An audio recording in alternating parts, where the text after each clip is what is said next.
I have a strong desire to learn the truth. There's agendas, there's propagandas. I'm going to do the heavy lifting, and then I'm going to give you the facts, and you do whatever you want with them. Ladies and gentlemen, we have to take our power back.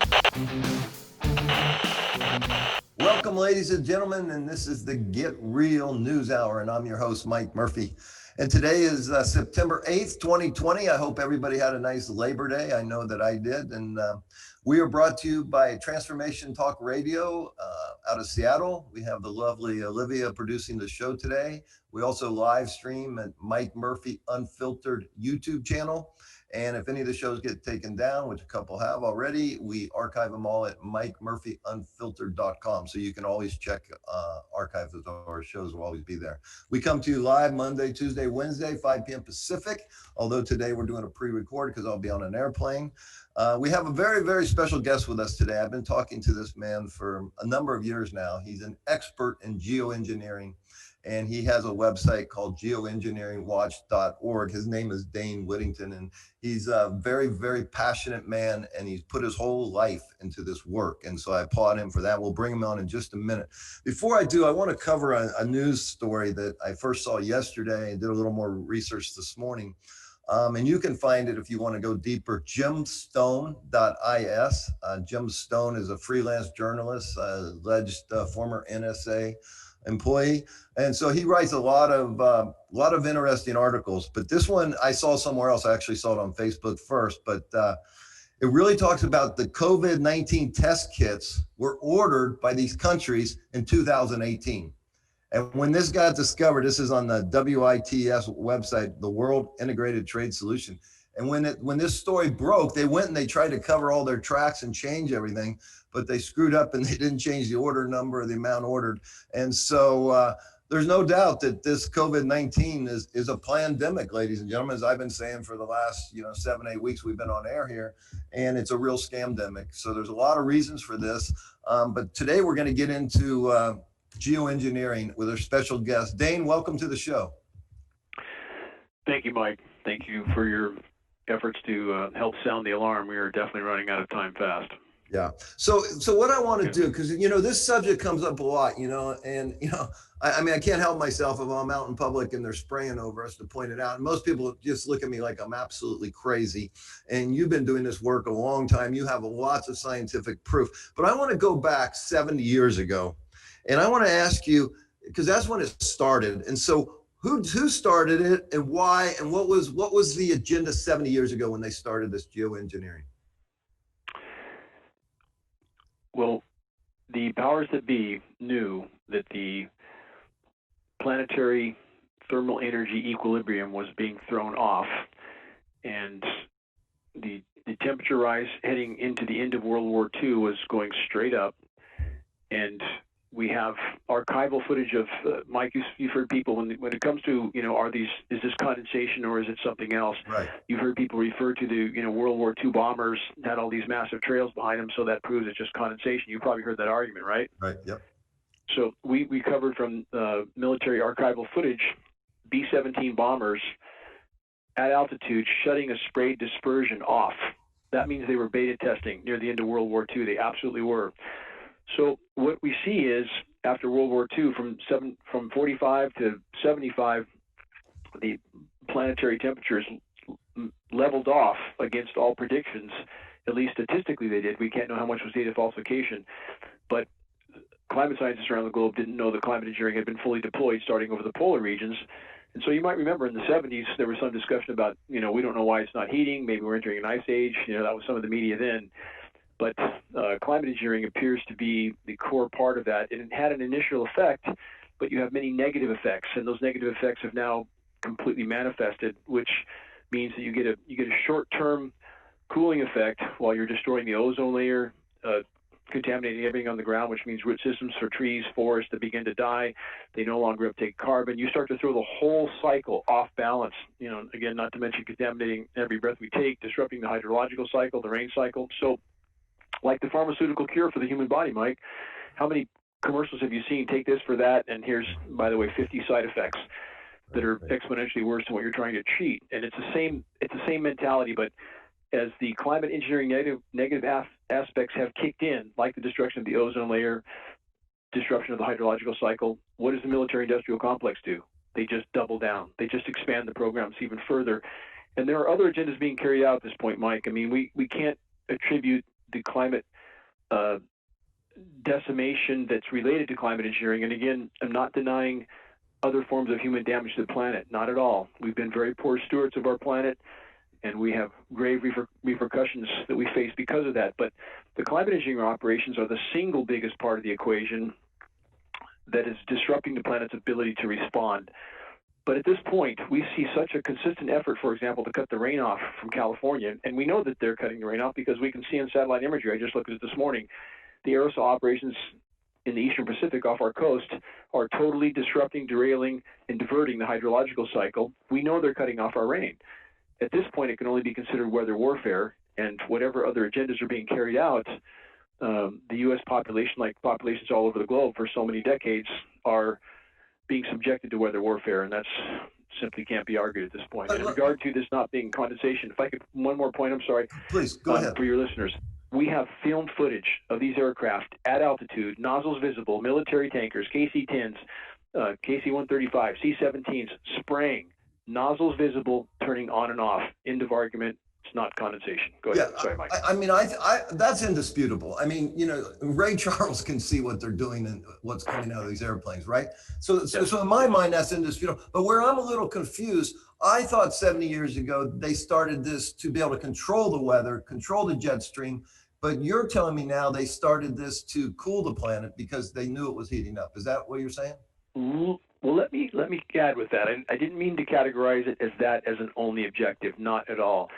Because we know that their attempt to control weather, it appears that some of the conflicts, even in World War II, like the Battle of the Bulge, may have had weather warfare as a part of that equation.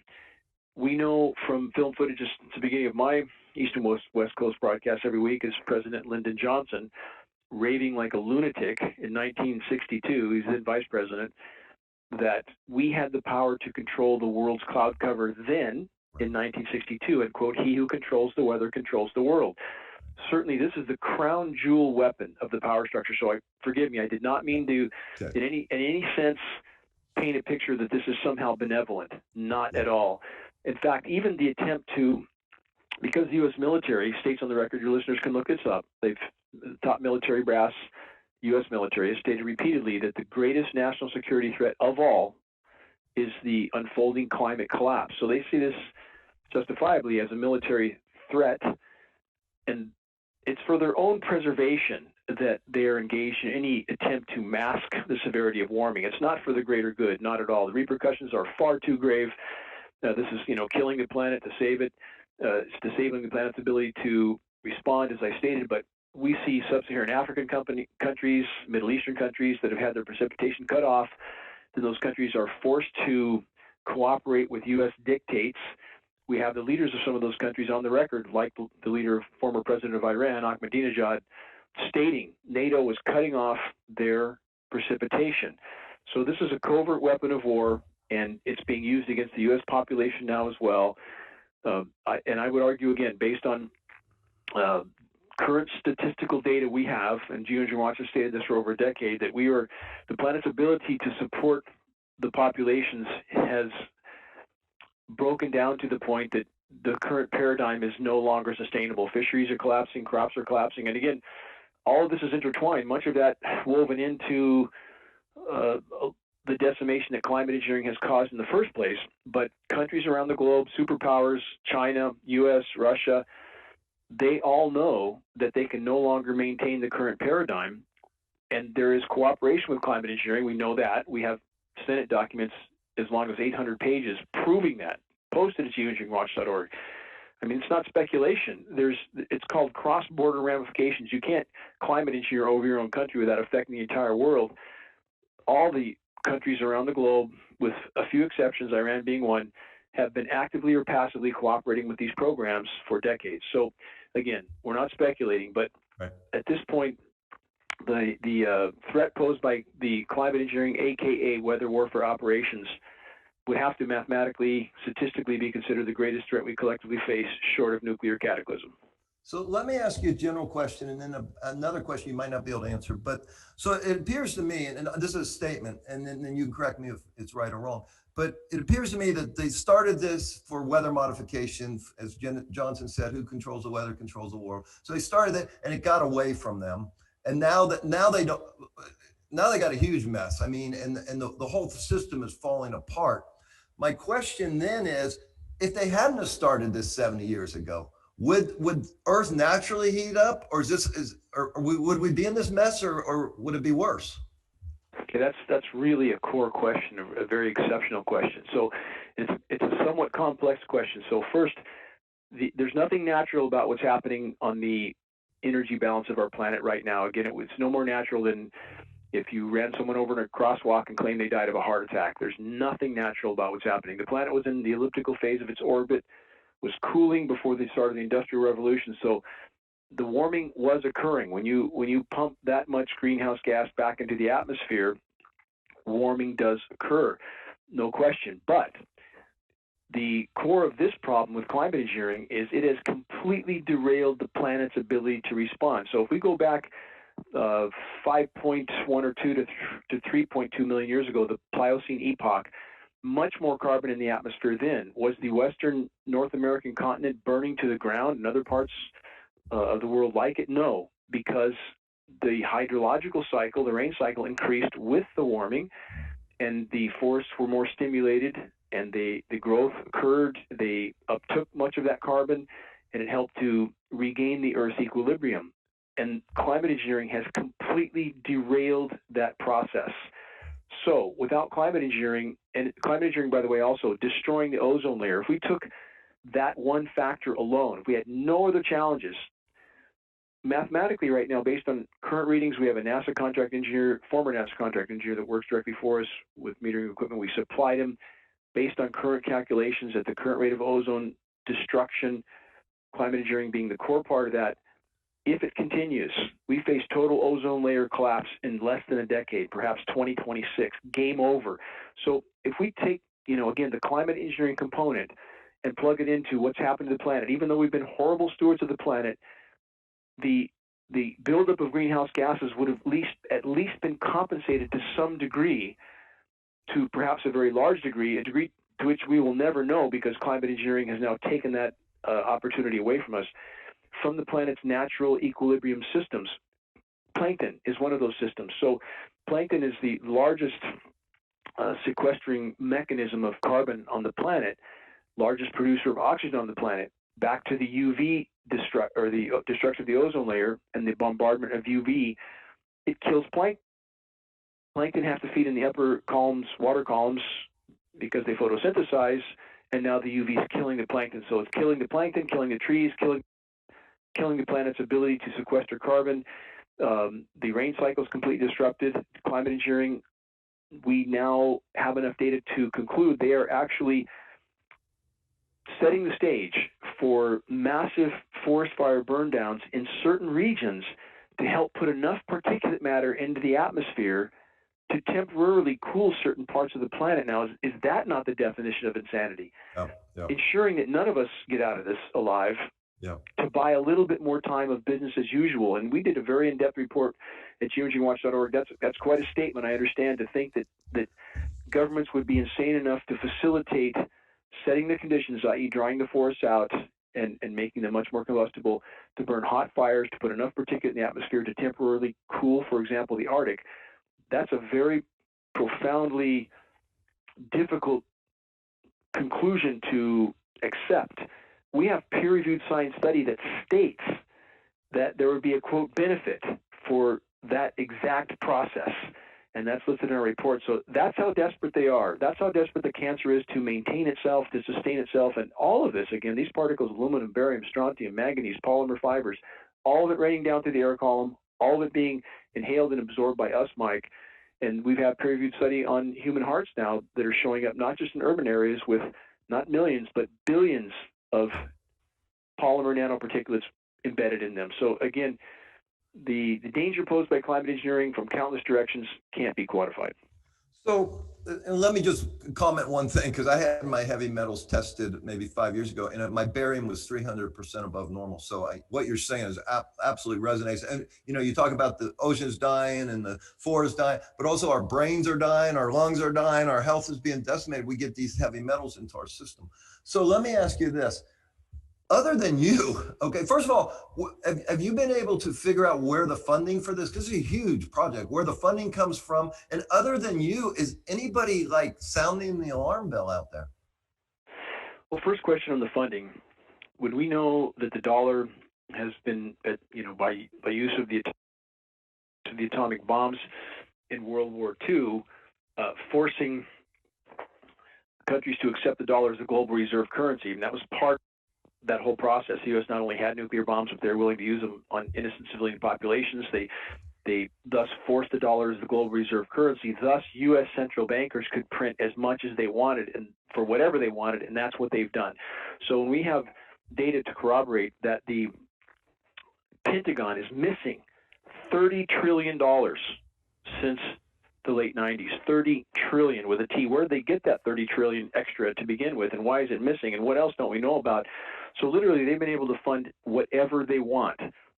No question about that. In regard to how many are sounding the alarm on this issue, I'm sad to say that geoengineeringwatch.org is at this moment still the front of that effort, and I hope that changes.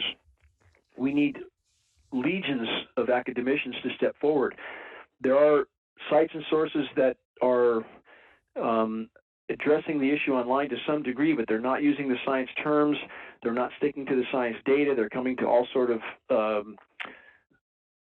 fringe conclusions that don't help us gain credibility in this battle. But we need academicians to come forward and acknowledge this issue. And Mike, they know what's going on. There's not a meteorologist that can walk and chew gum that doesn't know this is going on.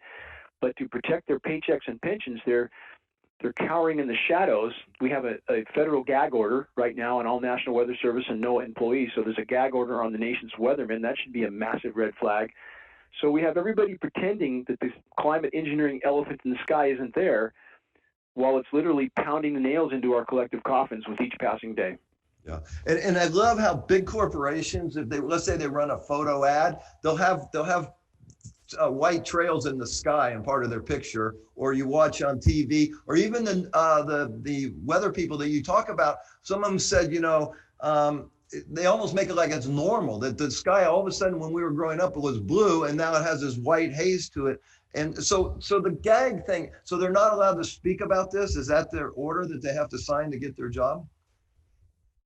That's correct. I mean, Wow. This is we were sent a copy of the gag order to our USPS with no identification, no return address to anybody. We got that right when it happened, and we addressed it when it happened. And this is at this point the power structure, military-industrial complex. Again, working with other militaries and countries around the world, are simply focused on preserving their own power till the last possible moment, even at the cost of ensuring that planetary omnicide results. That's the course we are on, and this is not off over the horizon somewhere. It's kicking in the front door right now. We're seeing species collapse at a rate that's 15,000 times the background rate. That's 1.5% million of normal. That's 200 to 300 species of plant, animal, and insect a day going extinct. And again, I'm not blaming everything on climate engineering. We have the RF frequencies, which, by the way, many of which relate to climate engineering. While all the cell transmission groups and agencies and people that are fighting, justifiably so, 5G, we hope that they incorporate into their effort the fact that the RF microwave transmissions being used for climate engineering, which affects the die-off I just mentioned, insect collapse and so forth, the frequencies used to manipulate these particulates in the atmosphere are far more powerful than the communications transmissions. So from every imaginable direction, climate engineering and all that it entails is literally destroying the planet's ability to support life. It is the single most destructive activity the human race has ever deployed. Greatest threat we face, sort of nuclear cataclysm. So let's talk about these fires are on everybody's mind, especially like in Northern California right now. I remember a couple of years ago you in Siberia and you produced a video. I remember it being in Idaho, Northern Idaho, a couple of years ago. Everything was on fire. But what I've seen in these Bay Area fires, it just kind of blew my mind, was lightning strikes like I've never ever seen before. How does the lightning strikes, the fires, all this tie in with the geoengineering? In regard to the epic global wildfires, the by far, mathematically, statistically, the greatest core causal factor is absolutely climate engineering. And we have the environmental groups, when you say something like that, they try to pretend that you're denying other forms of anthropogenic warming to the planet. Not denying that, not at all. But I'm saying in the case of the wildfires, climate engineering is the core causal factor. And it's not an accident these areas are burning down. So how does climate engineering contribute to the conditions that are causing these fires? First, it cuts off the hydrological cycle, the rain cycle. They can cut the rain off for as long as they want, and that's what they've done to California. And geoengineeringwatch.org has presentations going back the better part of a decade stating this would happen. I've met with Governor Newsom in the Capitol, with his top aide, telling him, this is going back half a decade when he was still lieutenant governor, that this would happen. This would come. It couldn't not happen if these programs were allowed to continue. So we're not guessing. We've been exactly on the mark the entire time. So climate engineering cuts off the hydrological cycle. The precipitation is quite literally toxic with elements like aluminum. I state this from 70 plus lab tests in Northern California alone at the state certified lab. So that toxic rain contaminates root systems in the forest. The roots sense that toxin. We have peer-reviewed study to prove that then they shut down nutrient uptake. They start to die a slow, protracted death from the roots up. The UV is frying the trees from the top down. So we have forests that are packed full of dead trees. It's not that we're not cutting enough trees as this administration and others would like us to believe. We just need to cut all the trees down. We wouldn't have forest fires. I guess that's true, but then we don't have forest. But that's not why the forests are burning. And I've done lots of habitat restoration on a massive scale, working with federal agencies. So I know what I'm talking about in that arena. So what we have, back to climate engineering, roots being contaminated, soils being sterilized, UV killing the trees from the top down, rain being cut off. Now back to the lightning you just mentioned. These particles, aluminum, barium, and other elements, are highly electrically conductive. So when you saturate the atmosphere with these particles, you diminish and disperse rainfall. Too many condensation nuclei means the droplets don't combine and fall as rain. So again, you're not only cutting off precipitation from even flowing into an area, even if there's storm clouds there, like thunderheads, the precipitation doesn't fall. And now with these electrically conductive particles, you have much more lightning. So you have much more dry lightning. And these particulates are incendiaries. That's very critical to understand too. These aluminum nanoparticulates and other elements like that are incendiaries. They help to fuel fires. They're used in thermite, which is used for demolition. That's how incendiary. Which is used on 9/11. Exactly. So from every conceivable direction, climate engineering must be considered the core causal factor for the burn downs all over the planet. And again, people wander off on the source of ignition for these fires. That's a completely different subject. And that we can, all speculate on what started each fire, where, who threw the match, whatever happened. But the conditions that established this type of massive, unprecedented burn down, those conditions have been established by climate engineering operations, Mike. And this is one more key factor, and I'll give this back to you, that your audience needs to understand. On a warming planet, and the planet's absolutely warming far past anything we've been officially told, it must rain more, not less. Back to the planet's own equilibrium system, which is being completely derailed. The atmosphere holds 7% more moisture for every degree C of warming. It should be deluging overall, all over the planet, and it's not. There's deluges, yes, but there is much more protracted drought. Why? Climate engineering is the core causal factor again. So if I'm a listener and this is all new to me and I'm scratching my head, first of all, who runs this program? Is it the United States military in charge of this? Certainly, we would see that the U.S. DoD, because of its sheer size, would be a core component, the U.S. military being bigger than the next 10 militaries combined. But that being said, we know there has been cooperation between superpowers going back even in the 60s. We recovered photographs of Soviet weather modification scientists touring U.S. facilities here in the height of the Cold War.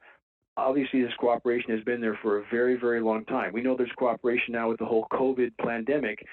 Governments around the globe are absolutely colluding and cooperating.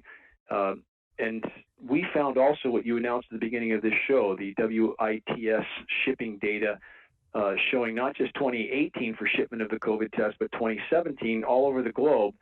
I mean, that's another massive red flag. And those pages are down, by the way, as of this morning. We work with a couple of mainstream medical surgeons that have said those pages are down. They're trying to revise it, hide it, as you stated. But this type of intergovernmental cooperation has always been there. We have a core group of global elite that are certainly colluding and cooperating on countless issues, climate engineering being one. And climate engineering, by the way, that term itself, although it's good to use the science terms when you're trying to introduce this issue to agencies or elected officials, but it's far too dignified a term. I mean, in reality, this is simply a climate destroying, weather warfare, those types of terms more accurately describe what they're doing. I mean, engineering is, again, far too dignified a term for what they're doing. They're destroying the planet's life support systems, plain and simple. So let's connect a bunch of dots real quick and go real crazy here. Because it seems to me, you have documents like Agenda 21, Agenda 2030, the Georgia Guidestones, and perhaps they've lost control of everything. They've lost control of this fiat currency. They've lost control of this weather modification plan because now they're doing crazy stuff to buy just a little bit more time before it all falls apart. You have this COVID-19, which is leading to a vaccination. So maybe this is a big extermination event and that they can get their goal of under 1 billion people. And then with reduction of people, the environment will clean up and the elite will have a cleaner playground. Does that sound crazy to you, or does any of that make sense? Oh, it's certainly not crazy. These agendas absolutely exist. What I would argue is that on the current course, it's again, mathematical statistical certainty that based on the data we have, that planetary omnicide would occur, which means no one gets out alive. Now, we are completely in uncharted territory, and no one knows, no scientific group or panel, not geoegineering.org or anyone else, if all forms of human activity stopped. Certainly we know that we're through the guardrail, that the damage done cannot be undone in any time frame that matters. But what we don't know is how profound the planet's life support response would be. Certainly we know if there's any crack in the sidewalk in the middle of the deepest or biggest concrete jungle of a city, life explodes through that crack. You see a blade of grass. And I mean, life is tenacious beyond what we can imagine if we left it alone. And we can't know how profound the planet's life support response would be, but we can say that based on previous extinction events that were happening at a fraction of the speed this one is. And to put that in mathematical terms, the closest comparison is the Pedm event 55 million years ago, methane mass extinction, and methane's a part of this equation as well. But what's happening now is happening literally hundreds of times faster than previous extinctions like the Pedm event. What was the equilibrium period after the Pedm event? About 10 to 20 million years.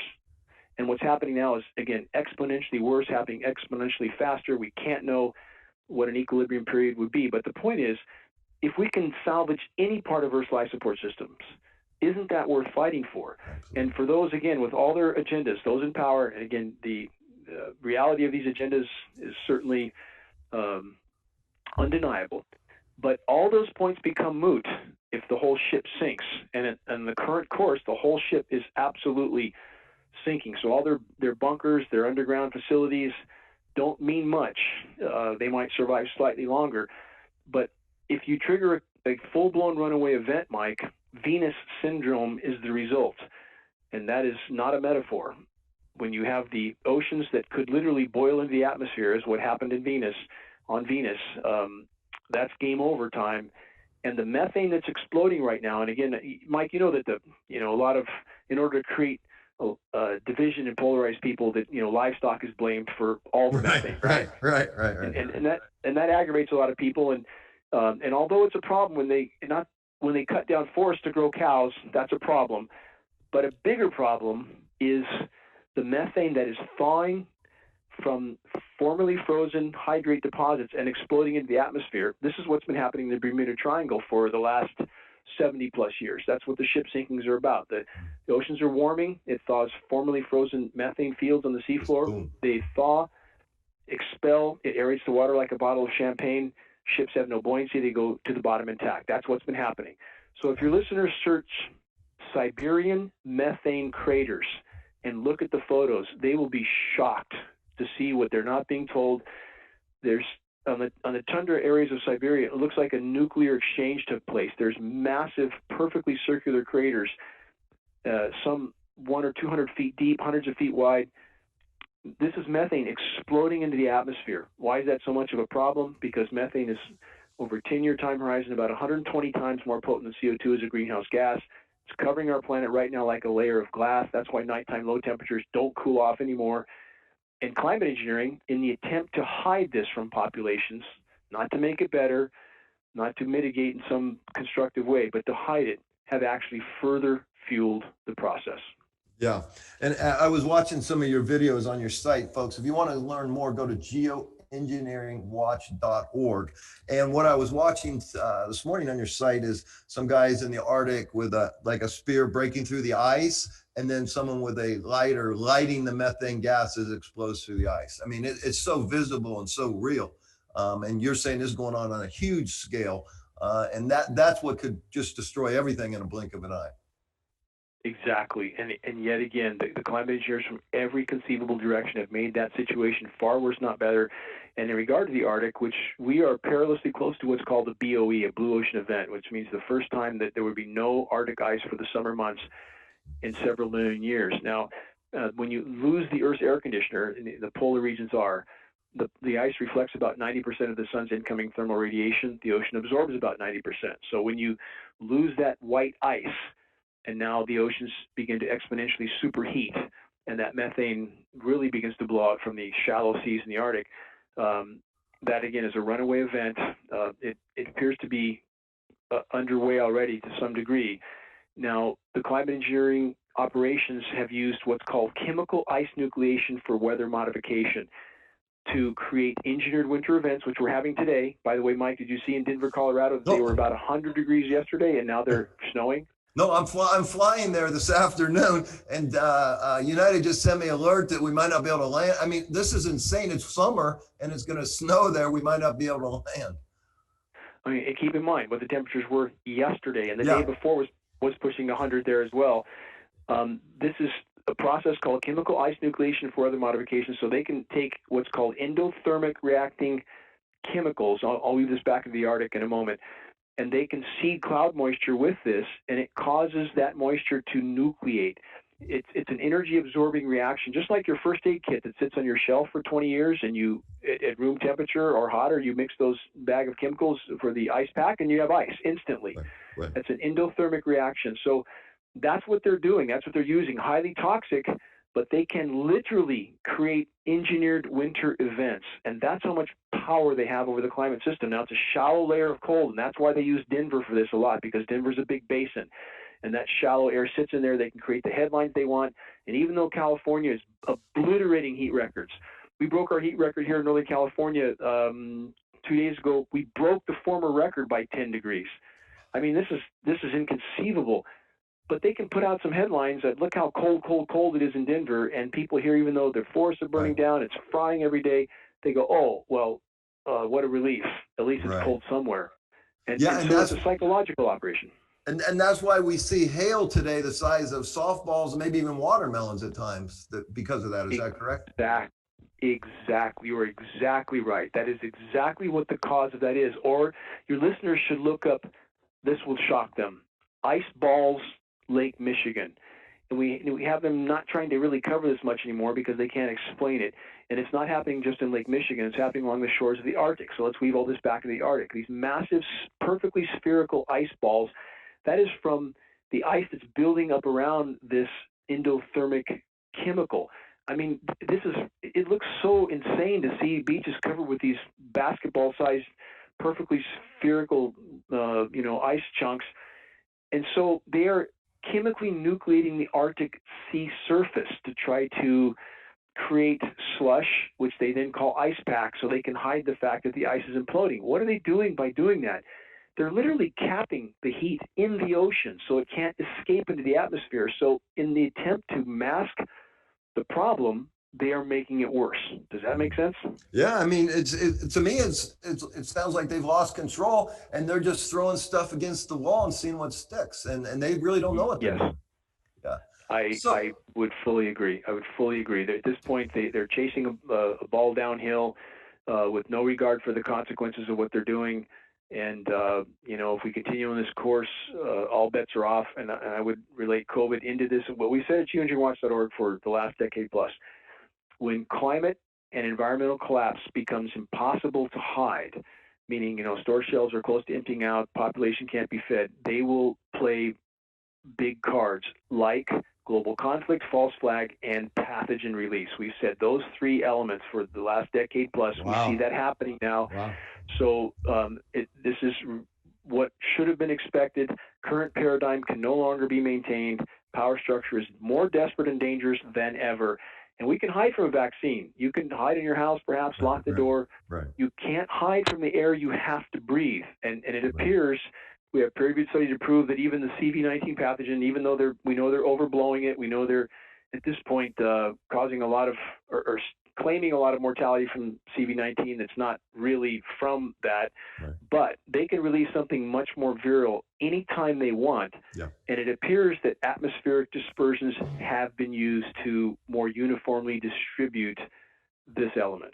Well, and Bill Gates is on record. I think he said it maybe 4, 5, 6 weeks ago that, hey, listen, maybe we didn't fully get your attention this time, but we're going to get it next time. And he kind of laughed, So I agree with everything you just said, that's probably their next trick up their sleeve. Let me ask you this. Smirk.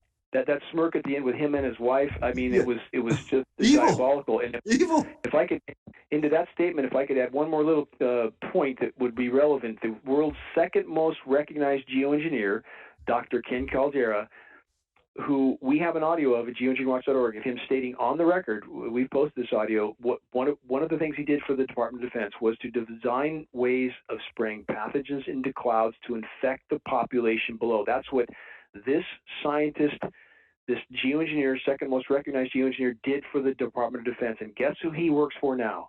Bill Gates. Yeah, there you go.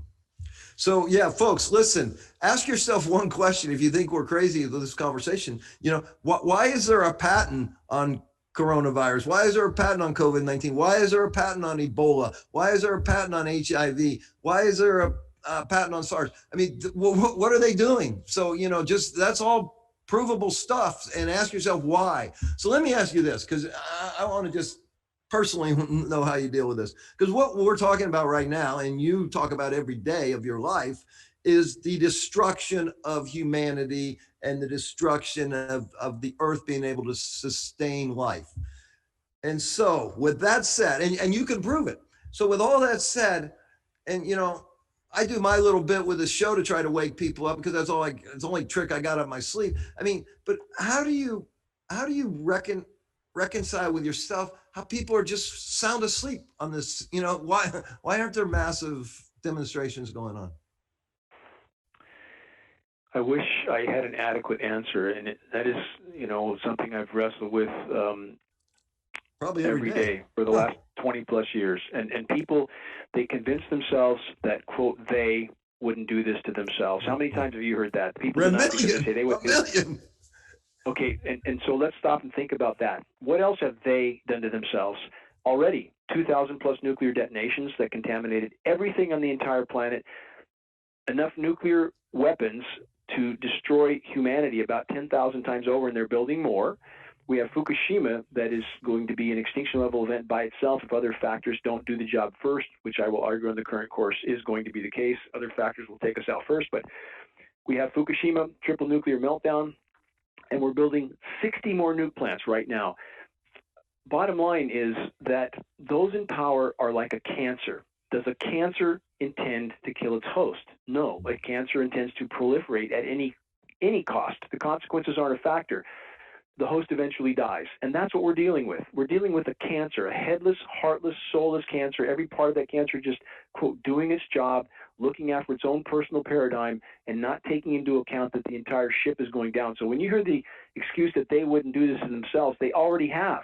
They already have, and they continue to do so.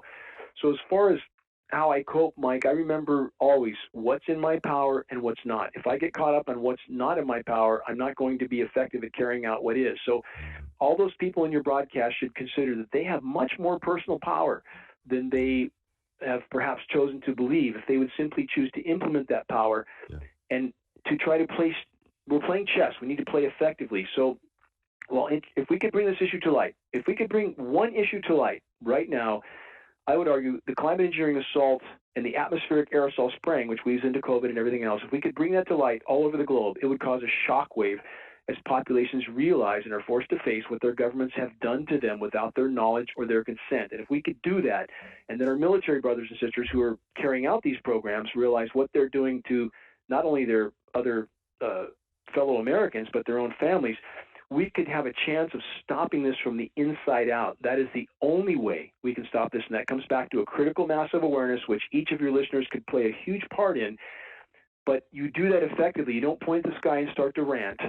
Yeah. You share credible printed data. That's why we've tried to rely so heavily on the materials we produce at geoegineeringwatch.org. We don't try to make anything off them.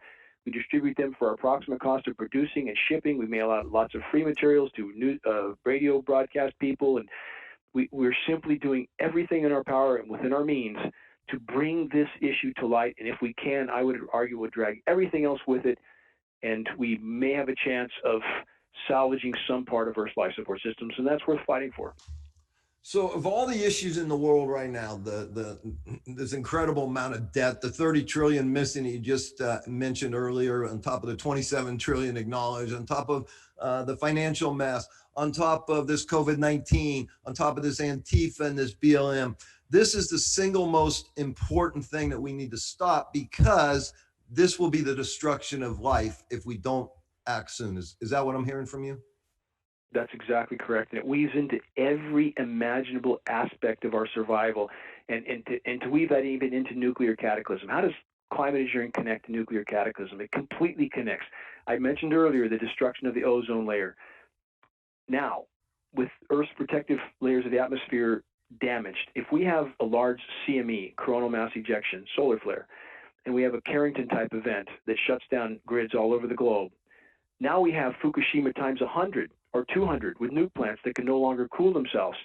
We have, with the meltdown that's occurring, we have nuke plants along sea shorelines that are going to be inundated. Again, Fukushima times 200 or 300, game over. So climate engineering from every conceivable direction is derailing any chance we have for any long-term survivability on this planet.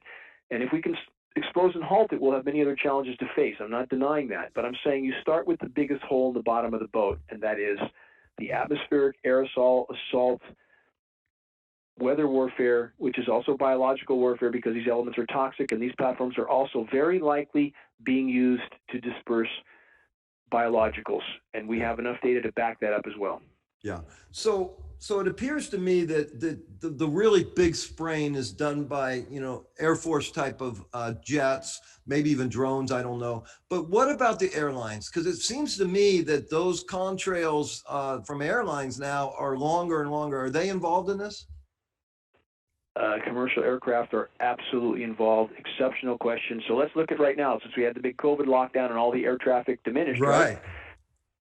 So we haven't seen a reduction in the overall aerosol dispersions because we can see it on satellite imagery. Even though in the summertime when the trails are less visible, but the sky is silvery white, the short, bright dispersions are still a dispersion. That is not condensation. So we know that right now the DoD, Department of Defense, is leasing no less than 800 large commercial carrier aircraft with commercial markings. Why are they leasing 800 commercial aircraft? Because they're stripping the interiors out and they're using those for the aerosol operations. We have film footage of these aircraft, up-close photographs of the nozzles mounted on the pylons, aimed into the exhaust jet stream to make this look like, quote, condensation. Your listeners can look at all this on our site. And when you're passing out data to introduce people to the issue. Again, like our 20-page fact and photo booklet, which I think you have some of those, right, Mike? Yes, I do. So when you have photographs, NASA images of these that are so shocking that no rational person could deny that something very radical is going on. Up close photographs of the nozzles, of patents, the gag order. That's much more effective at reaching people than just, again, cornering them and ranting at them, which causes them to just shut down. So if we do this effectively, efficiently, and we reach that 100th monkey of awareness, the critical mass, and we can expose and halt this issue, we would likely at least, Mike, buy time. We would at least buy time. And isn't that worth fighting for? Yeah. And if the planet's given a chance, none of us know. None of us know how profound its life support response might be. Again, we face catastrophe at best. I mean, sea levels are going to rise, not feet, but many, many meters. Coastal, everything is done. There's no stopping that. Once you crash through the guardrail, you can put on the brakes all you want. You're going to the bottom of the canyon. And we are going to make that trip. The question is now, will anybody survive? If anybody's to have any chance of surviving, it must start with stopping the single most destructive factor in regard to Earth's life support systems. That factor is climate engineering. Let me ask you this, and you may or may not do anything regarding this, but for our listeners, because we're being sprayed like we're mosquitoes, and we're full of these heavy metals. Do you do anything personally to try to eliminate these heavy metals out of your body? Have you done any research around that? Absolutely. Constantly trying to detox. At geoegineeringwatch.org, there's a full report on that, and my protocol as well. It's called, if your listeners search geoegineeringwatch.org, Staying Healthy in a World That Isn't. And chelation, constant chelation is imperative. These materials we are inhaling with every breath we take. And for your listeners, ingested aluminum, ingested heavy metals are far less detrimental. They're very detrimental, but far less than inhaled nanoparticulate metals. They enter through your olfactory nerve into your bloodstream. They lodge in cell receptors like a plaque. They're very easy to absorb and very difficult, if not impossible, to get rid of. They're very bioaccumulative and very bioavailable. So the chelation method, there are many supplements that are good for you anyway that can be used to help chelate these metals, to keep them moving through your system, to keep them moving out of your system. And, that is absolutely recommended for anybody that has any interest in staying as healthy as they can while we're fighting this battle. It's absolutely imperative to do so. Yeah, and I'll add that one thing that I do religiously every day is I drink a big glass of celery juice, and then followed by a big glass of green juice, and then I try to drink a lot of water and stay hydrated. So at least we're moving this stuff through our system. The chelation I did after I did my heavy metal, I did that. I haven't been tested afterwards. I probably should. But so yeah, that's for you guys listening. This is a very toxic world, and this is real stuff. This air you breathe. I mean, I think millions of people die every year of air pollution. We're making this big deal out of COVID-19. I think 9,300 people, the most recent CDC statistics, have died in America. Millions die of air pollution. So the whole thing is a scam. So let me ask you this: more. I would agree to back you up on. To back you up on that, Mike, you're completely correct. It is exponentially higher, and it's not millions. It would be likely, if you relate all respiratorily inflamed systems from the particulates we're breathing, it would likely be in the hundreds of millions at this point, to some degree, at least tens of millions. And we know in regard to COVID that these particles that we're inhaling, these nanoparticulates, again, that no air quality board tests for, because they only test for PM10 or PM2.5, and not any nanoparticulate testing, not for these materials. So all this goes under the radar by design. Yeah. These particulates radically inflame the respiratory system. That's why every other commercial is COPD, asthma this, right. Allergy that. And all of this makes us susceptible to COVID and everything else. But if this is the single greatest source of mortality at this point, so you're 100% correct. I'm sorry, go ahead.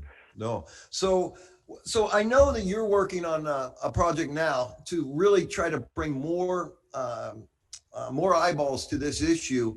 And so can you tell the audience a little bit what you're trying to do now and how they can help? We're working on a documentary called The Dimming. We have a trailer out for that already. It's on the homepage of geoegineeringwatch.org. In that trailer, there are 2 U.S. Air Force generals speaking out, and that's a very big deal. One's a brigadier general, one's a major general. Former Bush cabinet official speaking out there. We have a geomicrobiologist that assisted us with atmospheric testing, which was a considerable effort and expense in a NOAA flying lab, National Oceanic and Atmospheric Administration, and we have verified that these elements are being emitted from heavy aircraft at altitude, period. They are absolutely spraying.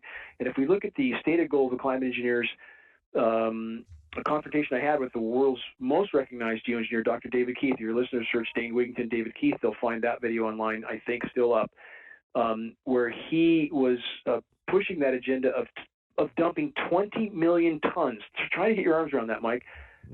20 million tons of aluminum nanoparticulates to be dumped in the atmosphere annually.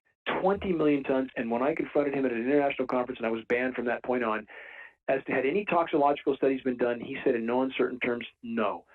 He said, quote, could terrible things happen tomorrow? We don't know. Gee, we're going to just dump 20 million tons in the atmosphere because we can, because there's no laws that say we can't, and that's exactly what they're doing. Wow, unbelievable. Well, I'm going to do this. I'm going to put my money where my mouth is. So for you guys listening, and you want to help bring awareness to this situation, we're talking life and death. And, maybe, probably for our lives, maybe not mine, but for my children, my grandchildren. And there's a thing called doing the right thing, ladies and gentlemen. So if you go to geoengineeringwatch.org, I will match for the next week any money that comes in, Dane, donation to you up to $5,000. So hopefully $5,000 will come in the next week. You just email me and I'll match up to 5,000, whatever comes in donation. Because let's get this. How much more do you need to make this thing? Well, certainly that would put us over the top. And I want your listeners to understand that we don't advertise at all at geoengineeringwatch.org. It would diminish the gravity of this message. We're not political. And every bit of resource we have received has gone into our efforts, testing, outreach, and we are absolutely, as you correctly stated, conducting ourselves as if we're fighting for our lives, because we literally are. And on the time horizon, I can't stress that enough. We don't have decades. We have, based on what we know right now, we are on an unimaginably short time horizon before the planet's life support systems completely collapse. It is a nonlinear equation. So everything we get goes directly into the front line of the fight, into our activist materials mailed out to universities, spiritual institutions, environmental groups. So the rubber hits the road with everything. But that would, certainly, Mike, we will press on no matter what. But that anything in that realm would keep the wheels turning at a higher velocity, no question. So folks, I encourage you to go to geoengineeringwatch.org, hit the donate button, whether it's $10, $20, $50, $100, whatever you can give, because, one, I'm a big advocate, you can't outgive God. The more you give, the more you receive. I mean, I think that's a spiritual law. And plus I'm going to match it up to $5,000. I want to get this movie made. I want to get more eyeballs on this subject. I look at the sky all the time, and it used to be clear blue, and every once in a while you'll get a glimpse of it, but you got to look straight up, and the rest is just this white toxic film that we're breathing, our kids are breathing, our grandkids are breathing, our animals are breathing, and it's destroying our physical world, ladies and gentlemen. So I just ask you to help out if you can. Dane, anything else? We got about 2 minutes left. Anything you want to add before we go? I just want to state that, I'm not political. I'm not an activist. This is the last thing I ever intended to spend 20 years of my life doing. I have a background in renewable energy with Bechtel Power, a very corrupt company like Halliburton. But once I knew, and the forest has been my cathedral, Mike. I was restoring habitat on an industrial scale before I really realized the severity of what was happening in our skies. But I simply couldn't not do this. If that makes sense, is what you just stated. That once we know something this horrific is happening, we have no choice but to face it head on, and that's why I'm in this battle. And it's this issue because, again, mathematically, statistically, logically, rationally, this is the greatest and most immediate threat, as I stated. So that's why I'm focused on this issue. It's not something I ever wanted to do. I feel it is something I had to do. Does that make sense? Absolutely. Well, I know you know this quote, but evil exists because good men do nothing, and so you became aware of this issue. I remember doing soil samples up there by Mount Shasta, sending them in, finding out, getting you're very pragmatic, you're very smart, you're very in tune, and you do it in a way, like you said, you don't advertise, you're not out there begging for money. I just want to help you get this movie made because I want to, who knows, maybe there's a thing called reincarnation. We're going to have to come back here, and let's hope it still exists. So, Dane. So your listeners know this also about that documentary. Yeah. The moment that documentary is done, it will be available to everybody, everywhere, for free. Awesome. We do not monetize anything. So it just so they understand that, that will be, people can, make copies as long as they're not selling it either. Yeah. But it will be available everywhere online for free the moment it's done. Well, Dane, one, thank you very much for everything you're trying to do here and for all the work that you do and for your passion, your heart. I greatly appreciate it. I want to support your work, continue to support your work. And so let me know in a week what donations come in. I'll send you a payment for the rest. And let's try to get this made and just keep on going on, man. I appreciate it. Keep a line of communication open, Mike, and thank you so much for your courage and helping us to face this wave of insanity, what's happening in our skies. Thank you so much, Mike. Truly my pleasure. Folks, we'll be back tomorrow, Wednesday, 5 p.m. Pacific. I'll be in Cincinnati, Ohio. We have a special show planned for you. So tune in live, and if not, catch it archived at Mike Murphy Unfiltered YouTube. Until then, go out and make it the best evening of your life.